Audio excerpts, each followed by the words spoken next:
everybody. This is Amanda Elo'esh, and you are tuned in to Access Your Inalienable Sovereignty in 2021. It's good to be back. And we are back large and in charge. I'm pulling up I did some last minute readjustments and I gotta readjust. I am so excited to introduce today's guest, Jill Nagle. She helps forward-thinking leaders align their group or organization's inner workings with their brand vision. Her current focus is co-facilitating the 9-month 22nd Century Leaders Program. Starting in April 2021 with Cleo Manago, she began her study of interpersonal communication at age 8 when she read Chaim Genot's, I don't know if I said that right, Between Parent and Child, and attempted to teach her father how to talk to her. Since then, she's aimed her offerings at more receptive audiences. She has been published or reviewed more than 150 times in the genres of business, personal growth, fiction, nonfiction, poetry, and social commentary, including American Book Review, the Women's Review of Books, Zendesk, and many more. Her user experience writing and content strategies appear in websites of companies such as Apple, eBay, and Symantec. She's also a multiply patented inventor and 4-time entrepreneur. She founded Evolutionary Workplace and Wisdom of the Body Beyond Talk Therapy, and co-founder of Awake Parent Perspective. She coaches, she counsels, and trains individuals, couples, and groups. Her multidimensional approach draws on and synthesizes cognitive, emotional, somatic, interpersonal, and energy-based methods. She's currently working on 2 books, one about white people's role in dismantling white supremacy, and the other about reclaiming clarity from the default English language fog. I love it. So aligned with what we've been talking about here. So welcome, Jill. Thanks for joining us. Thank you, Amanda, for making this available. Yeah, it's good to have you here. We've had some beautiful conversations. A lot of them are around our accountability to our communities, and curious what your take on inalienable sovereignty means. I was going to ask you that, but I guess yeah, I'm happy to share.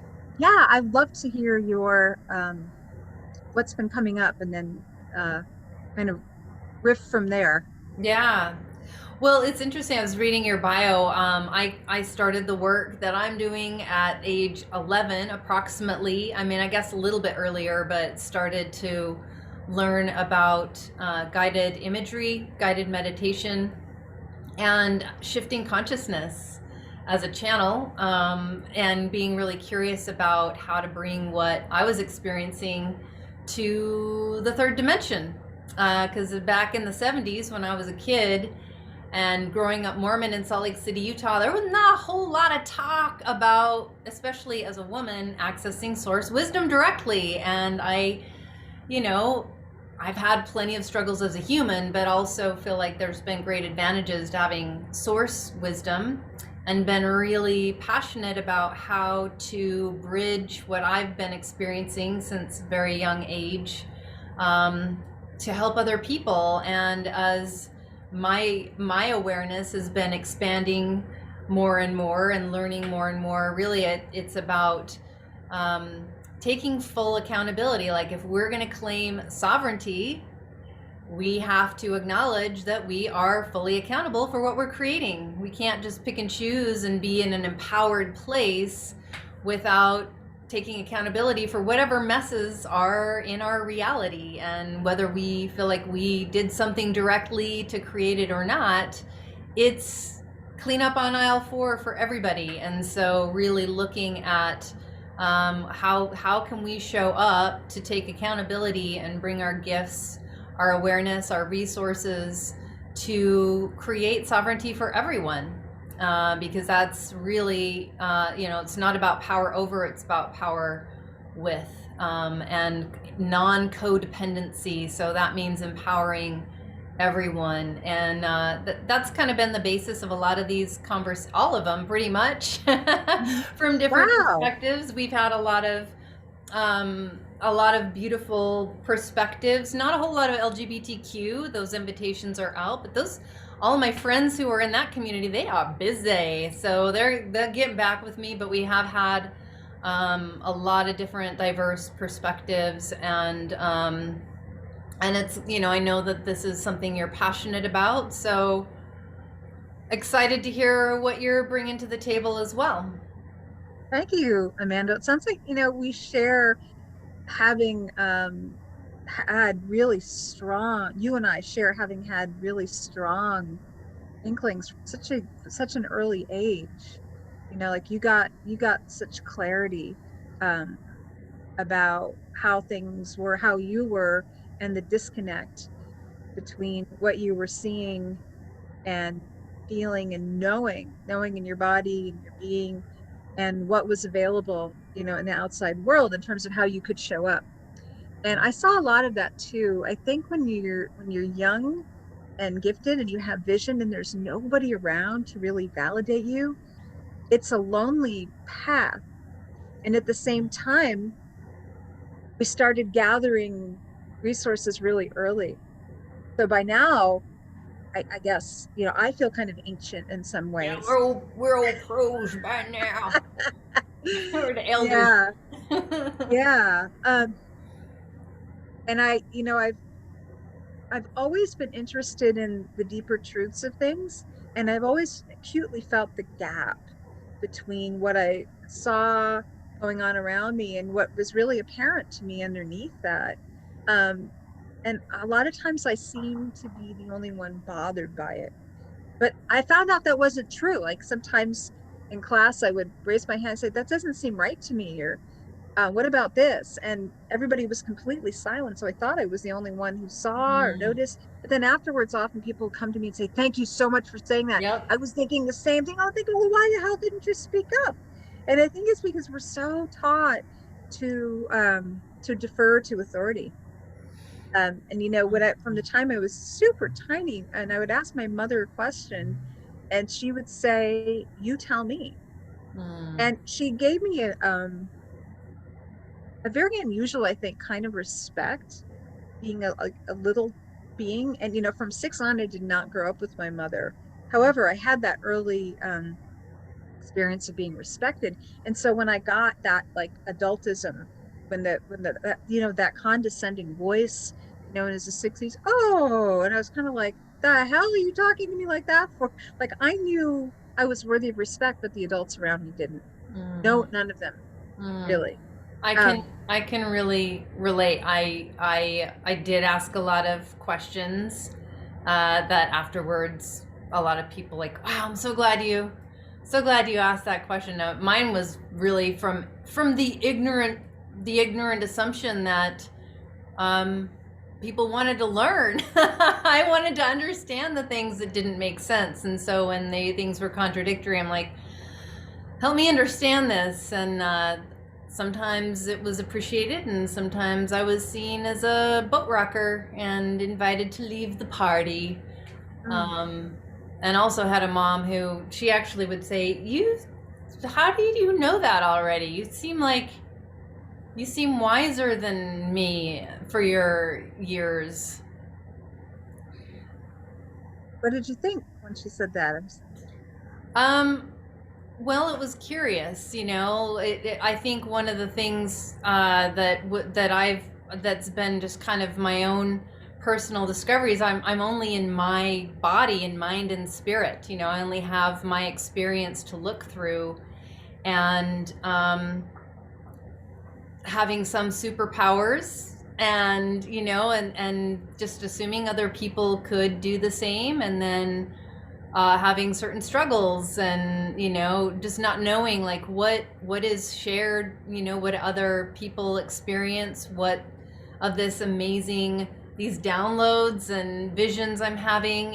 Does everybody else know this? I assumed a lot of things that were coming to me were just common knowledge, and then I could Mm. tell that other things weren't. So it's, I've kind of looked at this life as a curious exploration of an infinite being in a third dimensional reality. And Mm. a lot of times I feel quite alien, and Like, isn't this funny? Yeah. Yeah. I feel you. I think the insights that I've had from an early age have been more kind of in this dimension. Um, and I've been super interested in the deeper truths of the way that, we're deceiving ourselves through language. I saw what was going on in my family from an early age. They didn't want to hear it. Um, a big turning point for me that resulted in the work that I'm doing now over decades was that in 1993, I went to a gathering at CIIS, California Institute of Integral Studies. Alma mater. Oh, cool. And it was an informational meeting for people, prospective students for their transformational leadership development PhD program. And while I was there, I was standing next to this tall, very well-spoken man with a deep booming laugh. And I was really drawn to him. And he said something and I just laughed and I grabbed his arm and then I kind of drew back. I was a little mortified at myself that I grabbed the stranger's arm. And then he laughed and he very gently took my hand and put it back on his arm as if to say, that's okay. And we just laughed and laughed and laughed. And that night I talked with him for like 3 hours. I listened a lot, and it was like a veil had been lifted. His name is Dr. Cleo Monago, and he's a public figure now, and he's one of the leading thinkers of African descent in terms of um, conceptual health and physical health. He's done a lot of pioneering work, uh, and he talked to me about basically white supremacy mythology and how it shows up in the world. And I was stunned that I hadn't seen this, I hadn't noticed this. And what he said made so much sense. And that was the beginning for me of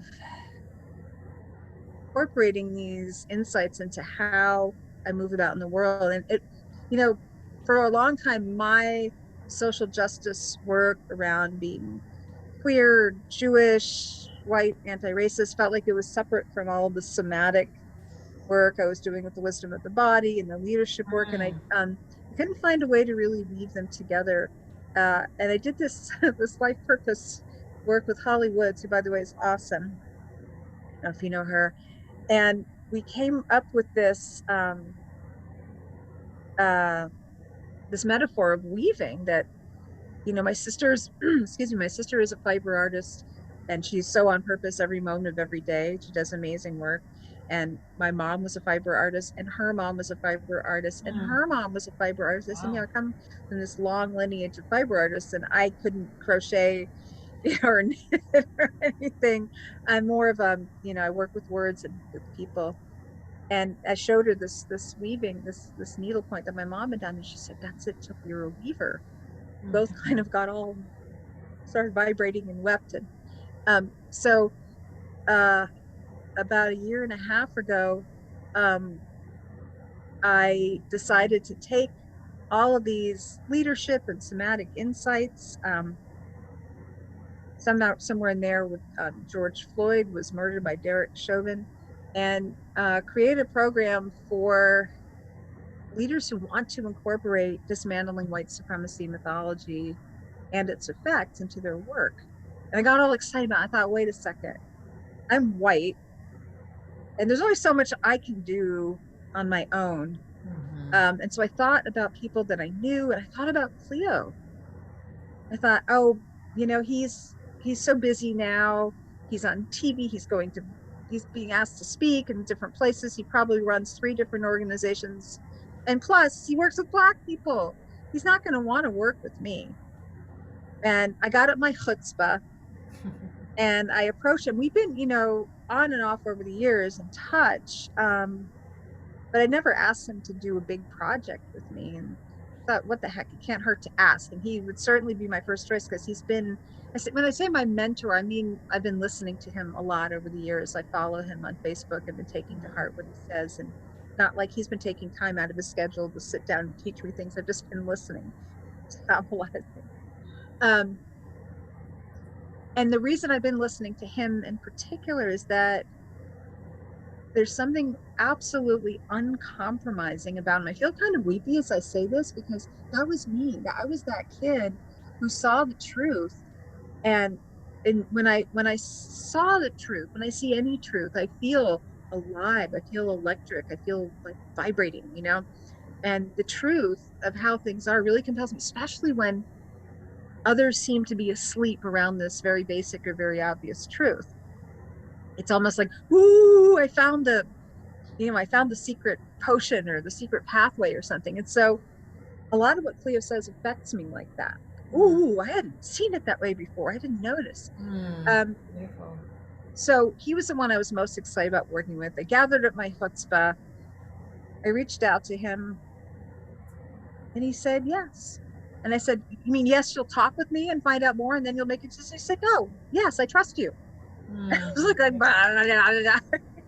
it was so impactful for me. I think I had trouble sleeping for the next 2 or 3 nights. And then we sat down and figured out what the heck are we doing? And now we're, several months into this leadership program. And it's so much of the best of what he brings to the world and what I bring to the world. And we attracted some unusual people who really care about about making a difference in terms of dismantling white supremacy mythology. And let me say a little bit about what I mean by that. So when I say white supremacy mythology, I don't mean that the um, the horrific harms of white supremacy are false. I don't mean that that's myth. I mean that it's not true. It's not true that white people are superior or supreme. Mm-hmm. That white supremacy mythology is what drove um, the murder of indigenous people, and what drove the slave trade, where white people went to Africa and enslaved, kidnapped, and enslaved millions of Africans, brought them over here and other places in the world to build up our economy. And the effects of that still persist today. There are huge disparities in education and health and just the way Black people are treated when they walk into a store. Very, very different. Something I don't experience directly. So when we talk about sovereignty, um, there's a lot of things that I like to manifest in my life, and I think, you know, 30 years ago, I might have said, "Oh, I manifested this. It was my own, juju and my own hard work and my own persistence, and whatever I brought." I wouldn't have said to myself, "Wow, I got some of this because of my white skin privilege." But now I realize that that's true, and that if I had dark skin and kinky hair and fuller lips and a broader nose, that I wouldn't have been received in the same way when I reached out to the world to manifest my dreams. Mm-hmm. That really hurts. Um, it hurts me that I've been deceived. I'm working on a book right now called Skin in the Game: How White People Benefit from Dismantling White Supremacy. Um, Beautiful. thank you.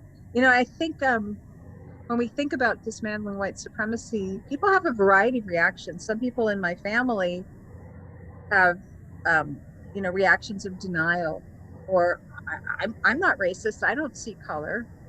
Um, or, well, we didn't we take care of that with the Civil Rights Act? That's still, you're wasting your time thinking about these things that are no longer issues. Only evidence that you are not. Right.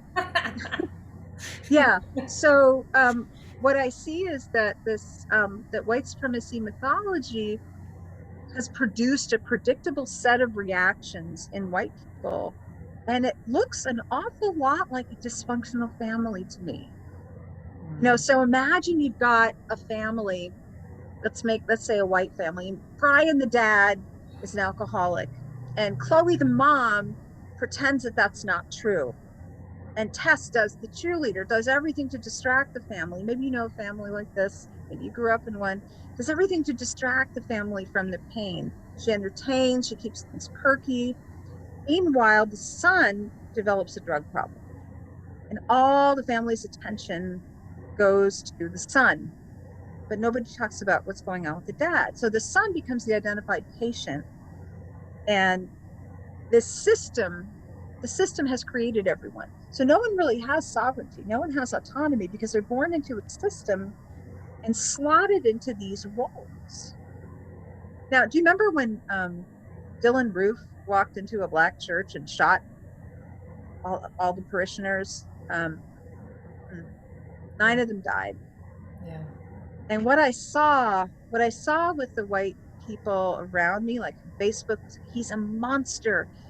How he ought to be, drawn and quartered and locked up for the rest of his life. And I appreciate that sentiment of wanting to. I think that sentiment reflects the horror of what happened. And yet, at the same time, that was a awakening moment for me. I said, hang on a second, that same system that created him also created us. Yeah. We're kind of part of the same family in a way. Yeah. And I thought, he could almost be my son. Mm-hmm. What if he were my son? What if a child of mine did something like that?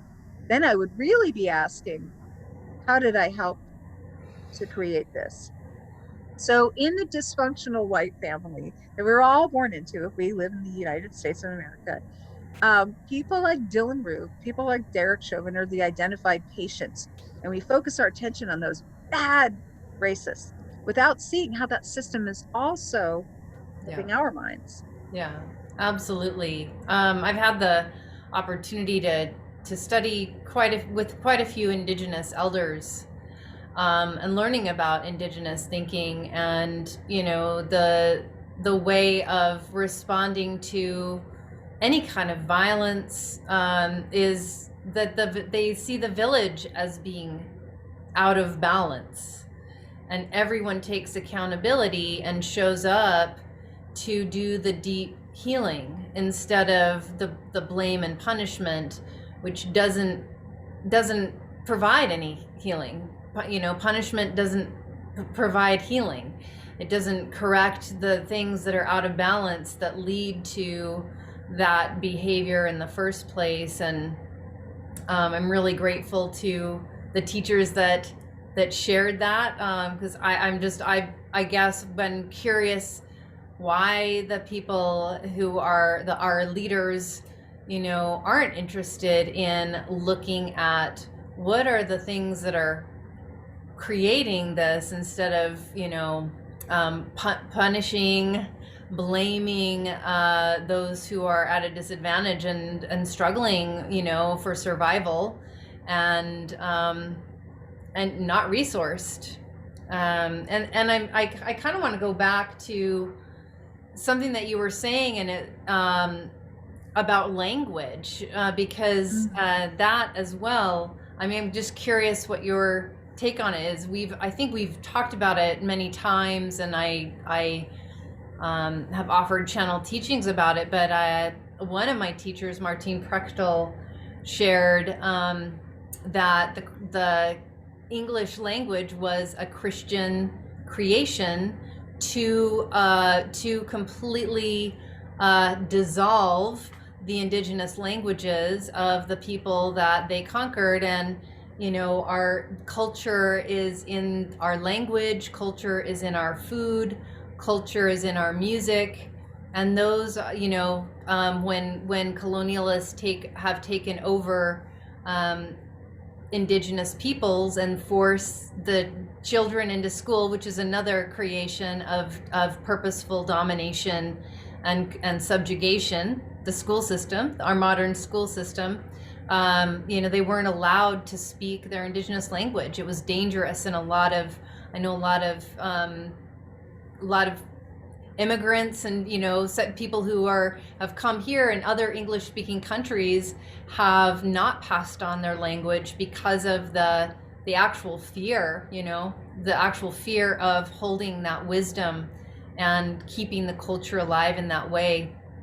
So I just wanted to presence that, and curious how language, your work with language plays into the work around white supremacy and dismantling it. Mm. So, gosh, so many things you touched on there. I wanted to go back to something you said about, why don't we take more, why do we, why do we not do something other than punish and blame? Um, and two things came to mind. One is the individualist kind of thought that this country is built on. We see people as individual units of production and consumption and individual locuses of responsibility, Yeah. um, but not we don't have a sense of collective responsibility. Yeah. I don't think we have a sense of belonging. Nobody in the United States of America really belongs, for example, to this land. Your ancestors and mine are immigrants. The people who were native to this country have been displaced and are still suffering. The Holocaust still continues. Black people, almost all of them were brought over. Their ancestors were brought over to be saved. Um, they're immigrants too, but so we don't get like a sense of resonance and belonging with the land, which I think impacts us hugely. We also don't have small enough numbers where we can develop a consistent, ongoing tribal relationship with others that allows us to create that kind of group accountability, sense of tribe and sense of community. I Yeah. think we're all longing for that so much. It's being exploited all the time with products that are advertised to us to substitute, but we're so out of touch with that deep. It's a book called Belonging by Toko Turner that talks some about this, and she doesn't go into how white supremacy mythology based harms have basically wiped out, you know, the organic land based possibility for that. But I think it's so crucial, and it impacts how we respond to uh, harms done by individuals so much. Um, in the 22nd Century Leaders course right now, which we're going to start another cohort. We're going to be opening up applications very, very soon. Cleo talks a lot about language and about how not just what we say, but it's also what's implied. Like, for example, do you ever hear the phrase white identity extremist? You I've hear never black heard that identity one. extremist, right? Maybe you've heard black identity extremist. That's not familiar either. Okay. Or I'm trying to think of another that he uses. The phrase people of color. What does that imply about you and me? The people of no color? Yeah. Yeah, I had an interesting conversation with Fania Davis. I got to study restorative justice with her, and then Ooh. blessed to have her in my home when I lived in Oakland. She was in a course with one of my housemates called Indigenous Mind, actually at CIIS. And so she visited several times, and I just said, it's just so interesting when we call somebody an African American. We were, just from sight, like they could be from England, they could be from Canada, they could be from all over, and they could be from Jamaica, and they could be from Haiti. And if we're talking about where our actual way back ancestral roots are, then we're all African American. And like, so it's just such a funny, it's like what we're actually talking about is people's skin color, and then that's, And their blood too. Like, yeah. I'm of European descent. I'm guessing you're of European descent. I have friends of African descent, of Asian, of Indigenous, Yeah. There's Latino, so many Latinx ways we descent. want to label and simplify and not see color, instead of recognizing the beautiful diversity and taking the time to get to know and understand and appreciate.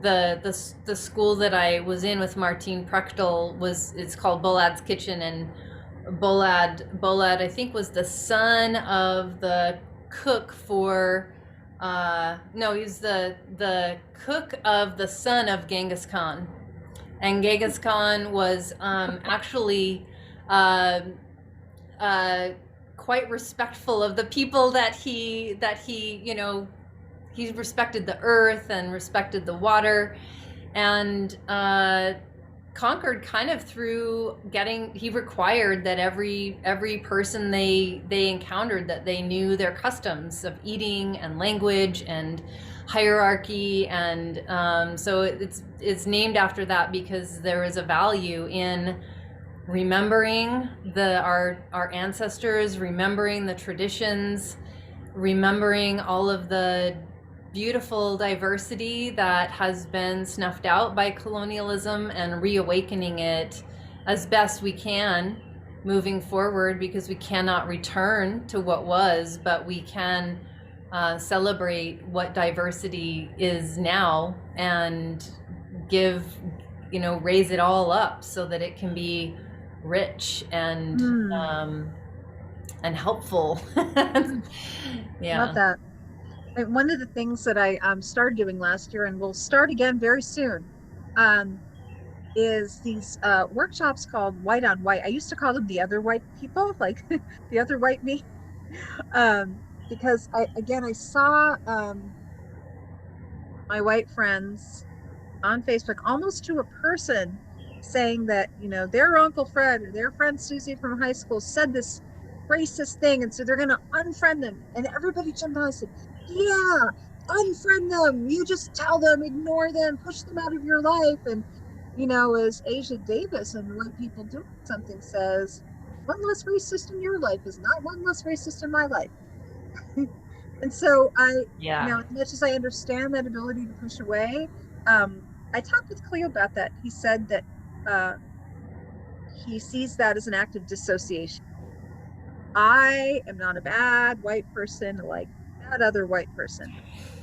And the more that we feed that gap, the less we do to solve the problem, frankly. Yeah. So I started challenging this and saying, hang on a second, if you don't go talk to Uncle Fred or old friend Susie, who do you think is going to? Yeah. And then who do you think is going to be bringing them their DoorDash or cleaning their house, or, where I realized operating on their heart. Right. Literally and metaphorically. Yes.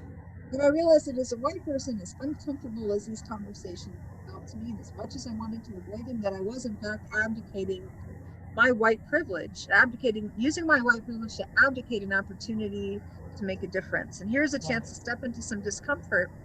And here's the kicker.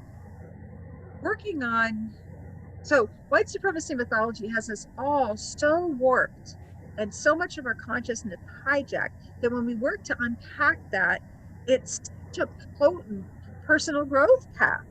For example, in these white on white workshops, I'll ask people to bring a situation to mind, or we'll create one, like somebody next to them or somebody that they know says, I'm not racist, I don't see color, you're overemphasizing things, or you're making too big of a deal of this.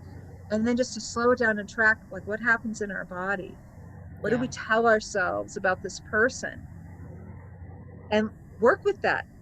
Yes. Work with that reaction, and then figure out a way to engage. Cleo is a master of this. He told me the other night, when he was 19 years old, and I didn't know he'd been at this so long. He was at Cal State Fullerton. Hope I get the story right. Forgive me, Cleo, if I don't.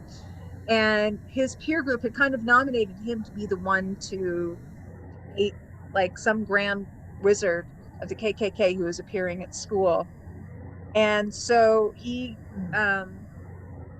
he faced this person who said all kinds of things, including the N-word, and Cleo was completely chill because he knows who he is. And that person was not going to ruffle his feathers in any way, shape, or form. And so he said to the man, are you're a white supremacist? He says, oh yeah. So you're committed and you're clear through and through. He says, oh yeah, yes I am. And he says, by chance, did you stop at any traffic lights on your way over here? The guy says, yeah. And he says, well, I think you're not such a good white supremacist then, because did you know that the traffic light was invented by a black person? And the guy just went, and he says, and what about, he starts naming all these household, have you ever had your blood drawn? And did you trust that process? And he goes, I said, did you know that all these things that you rely on in your everyday life were invented by black people? I don't think you're such a good white supremacist, sir. Because why would you trust these things? Why would you avail yourself of these things if you saying black people are so inferior and you want nothing to do with them? So that's one way, is to, shine the light on people's assumptions. Another way is to simply hang out. Daryl Davis is a man of African descent who decided to go and hang out with KKK members. Yeah, I've heard that him share his story several different times. It's beautiful, gives me chills. Yeah. So I say, don't turn your back on Uncle Fred or your old friend Susie. Hang out and ask, tell me more about that. There's the power of hanging out, power of a well-placed question. When we come from a centered, truly curious place, that is reknitting the tribe. Exactly. That is creating that kind of belonging, tribal tie that enables real change to happen.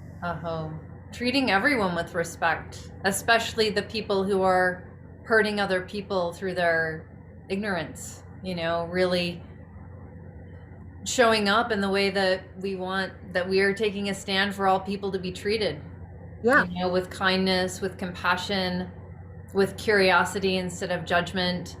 It's really, really helpful. And I appreciate you've mentioned a couple times the holistic approach, which has been really, really my heart feels a sense of relief anytime activism is incorporating the somatic, because we're all holding some kind of trauma in our bodies. And I feel like the white fragility really comes from deep shame, of a heart with good intentions and not really being able to actually come to terms with the immense dichotomy of our beliefs versus our unintentional actions. Exactly. And ways that we're impacting other people. And without that internal integrity to say, I fucked up, or I've been blind in a certain way, it's just impossible to.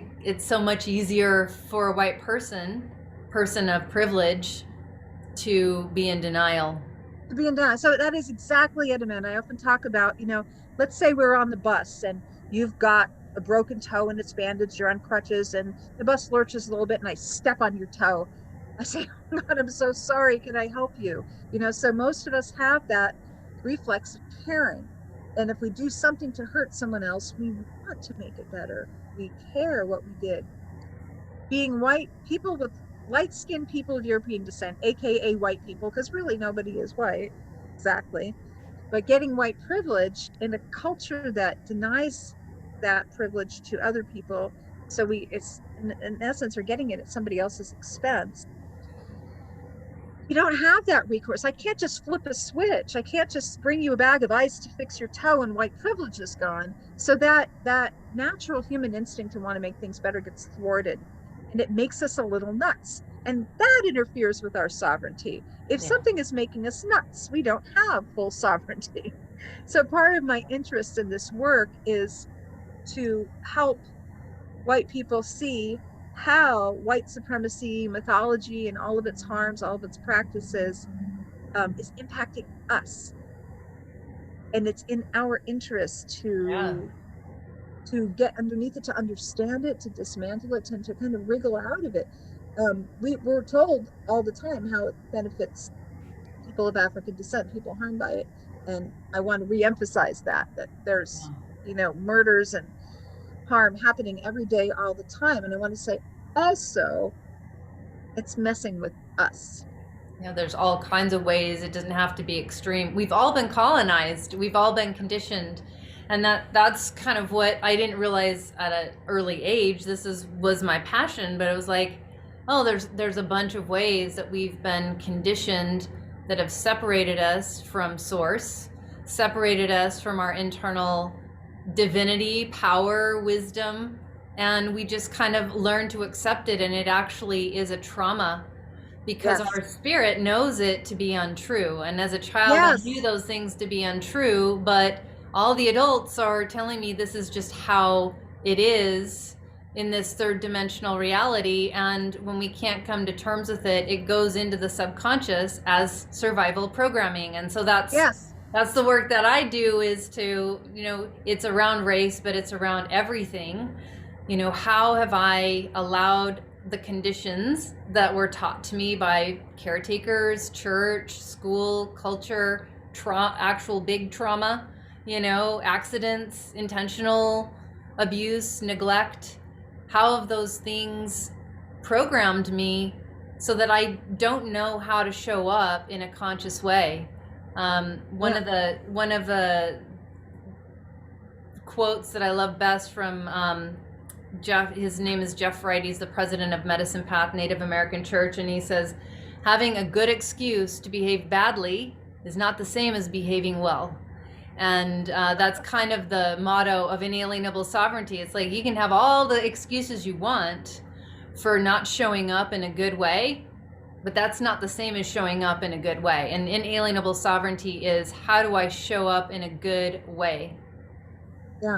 And I think there's what you're alluding to is that I see it as we're all receptacles and transmitters of culture. We cannot help that we were born into this culture. We cannot help what our minds and beings were filled up with, but we can choose to sort through all that. Do I want this? Like Marie Kondo talks about, you take a year and you go through everything in your house. What do you love? Same thing. Like our minds are filled with clutter. How do I feel about this attitude? Where did it come from? How does it serve me? Is it coming from a reactionary place, or did I truly choose this value? I Yes. see a lot of people, particularly online, saying, oh, you clearly want every white people to all feel guilty. Well, basically, F that. We're going to not bother at all. And hello, guilt and abandonment of the cause are not the only two options. And so part of what I'm interested in is having a way more nuanced conversation. Yeah. If somebody feels guilt or is trying to avoid feeling guilt, maybe there's something going on to pay attention to. You think? Right? And guilt, I think, is an appropriate response when one finds oneself on the perpetrating end of something harmful. Like if I step on your toe, if I didn't do anything about it, I probably feel guilty. Only Then I, psychopaths don't feel anything. right. Yeah, but I can understand. And the other thing is, so that's where it gets back to the somatic and inner world stuff, is that, I used to give these workshops and I asked, how are your feelings, specifically your quote unquote negative feelings? How are your feelings treated growing up? And nobody says, oh, my parents created space for me and they held space and they asked me how I was feeling and they let me cry and they encouraged me to express my anger and they let me throw plates and encouraged me to pound. Nobody says that. I was sent to my room. I was punished. I was beaten. I was ignored, all because I wanted to cry, or was angry about something. And so when we grow up and we learn to stuff our feelings and on top of that feel shame, I feel ashamed that I feel angry. And then I feel annoyed that I feel shame, that I feel angry. And then I feel scared that I feel, and so we're all walking around. That's, I think, that like in the 70s, we called it neurosis. So, as a somatic counselor, I help people unpack all that and just feel the feeling. Yeah. It's what Resmaa Beautiful. Menakem calls clean pain. I think we're talking about the same thing. I Yeah. really, really recommend Resmaa Menakem's book, My Grandmother's Hands, because he goes into he uses his somatic experiencing and background and insights about white supremacy. He calls it white body supremacy, to talk about how, white people experience all this trauma and then they blew it through black bodies, and then black people are reproducing within themselves, within their own communities. I mean, it's viewing how white supremacy mythology gets played out in this culture through a trauma lens. And so it's just like medicine to read this. It's not about making people wrong, making them bad, blaming them, guilt. It's about going, like you were saying, noticing what we came in with, making Yeah. sense of it, sorting through it and doing better. Yes. That I think is where true sovereignty comes in. Yeah. Is, we're not, it's not our fault that we were filled up with this stuff, but if we want to get out of it, if we want true sovereignty, it is our responsibility to start the path. There's a Jewish saying, I can't remember the whole thing in Hebrew, lo alech something, um, that means something like, it is not your job to finish the task, but neither are you free to refrain from trying. Oh yeah, I love And that one. an Yeah. Oakland City Council person, Rebecca Kaplan, was a friend of mine a long time ago, and she had a different. She went to Orthodox Hebrew school for years as a child, and she says she knows the Hebrew, and she has a slightly different interpretation, which is, it is not your job to complete the task, but neither are you free that you may refrain from trying. Neither are you free that you may refrain from trying, meaning you too are implicated in this mess. It's not just neither are you free to complete an altruistic act, but neither are you free, neither are you sovereign, because this mess implicates you too. And Yeah. that's where, yeah, and that's where my passion lies right now, is looking at how I, as a white person, been so messed up by white supremacy mythology, and looking at other people's quote unquote racism, looking at Uncle Fred and Susie from high school saying, you all are making a big deal out of nothing, and calling attention to race is itself racist. You're the racists, you're the problem. Those kinds of things, seeing them in the context of what I'm calling a white supremacy mythology mindset continuum. And by that, I mean that white supremacy mythology impacts all of our sovereignty. It produces a range of mindsets in everyone.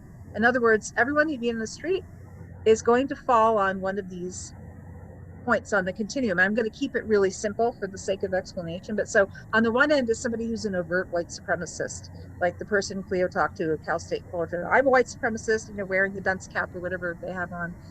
Um, and then there might be folks who are secretly white supremacists, but well, if you poke them, some of the vitriol will come out.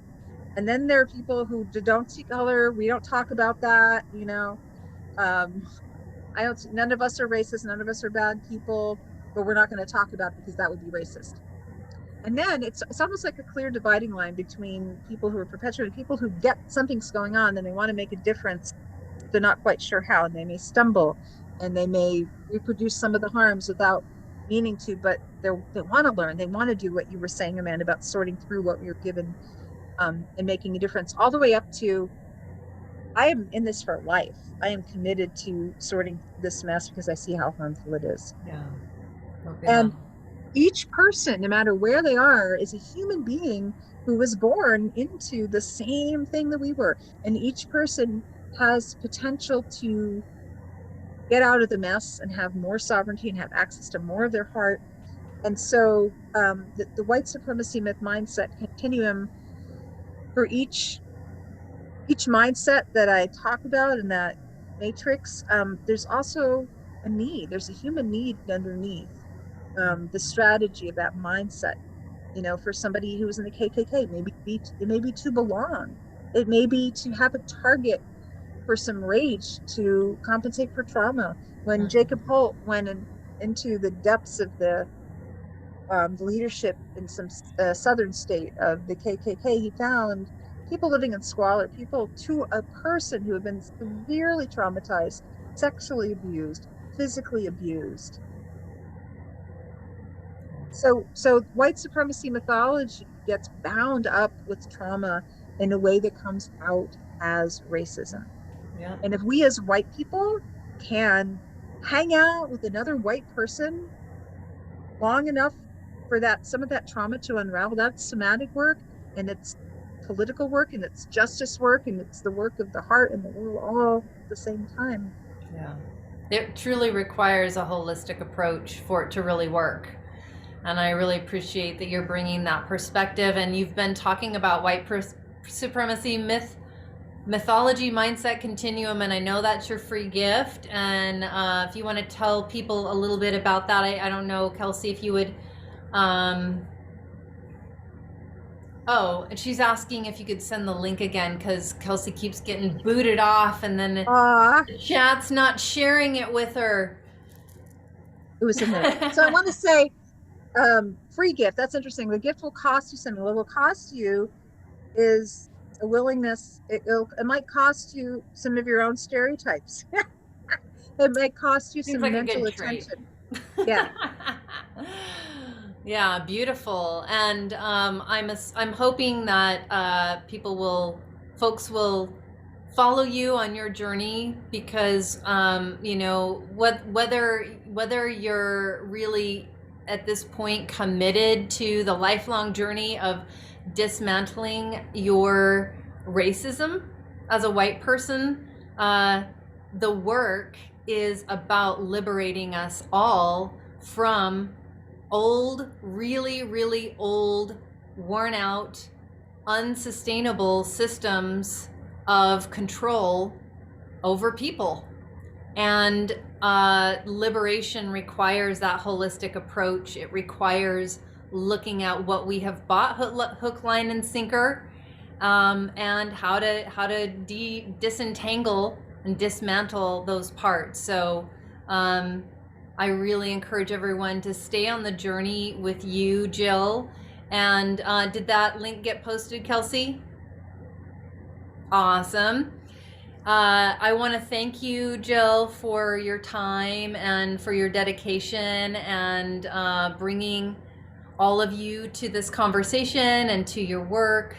And I want to thank all of you who have tuned in. If you like this, then please like it. Please share it with other people. Let them know we're having all different kinds of conversations, but a lot of them are really relevant to what is being torn down right now, what's falling apart, and how do we bring the better, the sovereignty to it.